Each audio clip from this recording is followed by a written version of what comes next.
All right, sports fans, how's everybody out there doing? William Martin coming at you one more time here on YouTube with another edition of the 300 Pounds of Sports Knowledge Podcast. Now, things have gone from bad to worse for the Atlanta Braves as All Star outfielder Ronald Acuna Jr. was lost for the season last night to an ACL injury. Acuna suffered the injury after he landed awkwardly while chasing a fly ball versus the Miami Marlins. Now, Acuna was in the midst of having an MVP caliber season for Atlanta as he was batting 283 to go along with 24 homers and 52 runs batted in.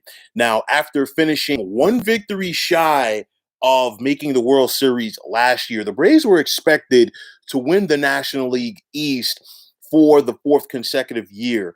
But the Braves have really not been in first place that much this year. Right now, they're languishing in second place behind the New York Mets. But overall, they've been done in by inconsistencies from their pitching staff. You know, we know about the Marcell Ozuna incident, and now the Acuna Jr.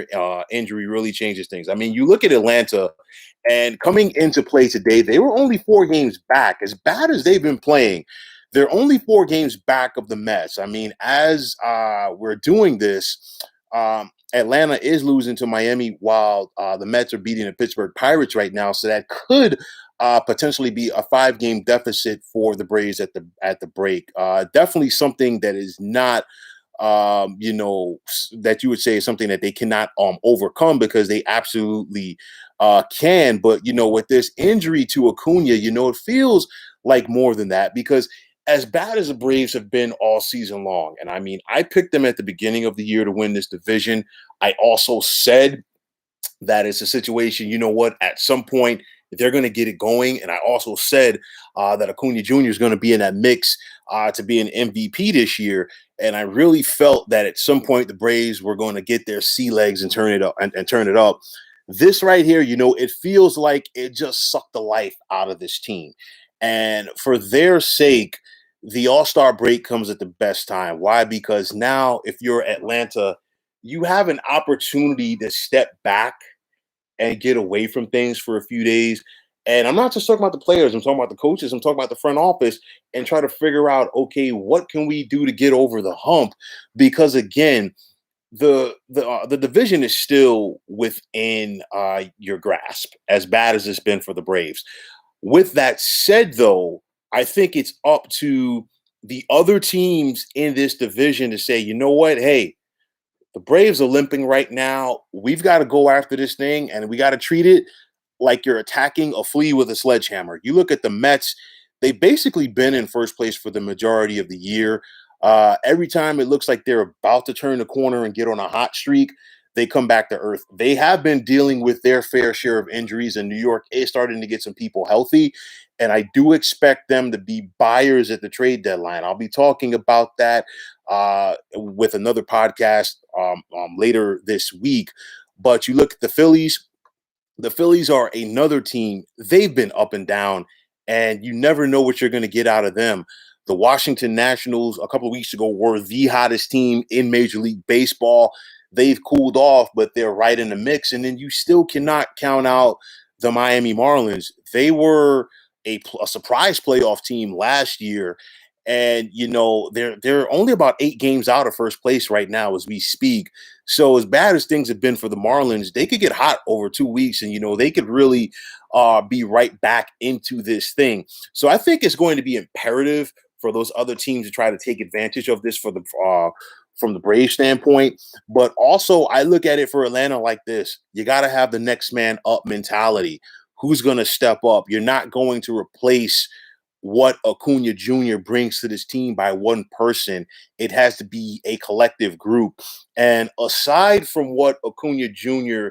does with his bat and does with his glove, it's also the energy that he brings on the field. Very infectious. And this is a young kid who has a lot of swagger. You see him out there, the yellow cleats on, the yellow elbow pad on his arm. Also, the big gold chains. This guy has swagger. He brings some character to this Atlanta Braves team, and it's going to be interesting to see who's going to step up and attempt to replace that. So I look at the Braves right now, they're at the crossroads. And as the Braves are at the crossroads, everybody else in this division has to be at the crossroads as well. If you're the Mets, at some point you got to say, you know what, let's try to put it all together and get on a serious run and put some real distance between us and everybody else in this division. If you are the Philadelphia Phillies, you've been up and down all season. Maybe this is the sign for you to get it going. I know that they have some players, including Aaron Nola, that are going in the COVID protocol right now. So we're going to see what happens with that for Philadelphia. And if you're the Nationals, you got to say, hey, you know what? We've made this push.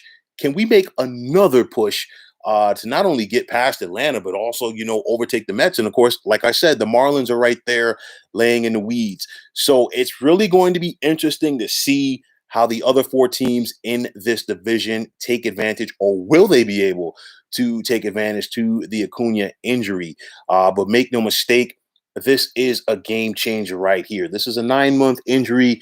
So, you're looking at it. Obviously, Acuna Jr. will not be back for the remainder of this year, and he's probably going to miss the early portion of the 2022 MLB season.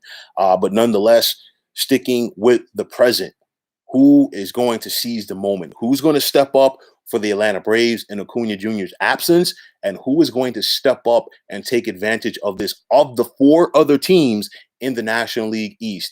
We'll have to wait and see. This is a game changer, and now this division is really wide open. So, folks, that is going to wrap it up. And as always, I want to take this time out to thank you for tuning into the 300 Pounds of Sports Knowledge podcast here on YouTube. I want to take the time out to thank all of you fine folks out there for tuning in. And if you have not already, please feel free to subscribe to this channel. Now, if you're on Twitter, please feel free to follow me at 300 Pounds of Sports. And like I always say, if you follow me, it'll be my pleasure to follow you right back. There's also the sports discussion group on Facebook at the Sports Depot 365. You can check it out. Drop a line and be a part of one of the better sports debating sites going on social media. So once again, fine folks, my name is William Martin, signing off and saying take care and have yourselves a wonderful day.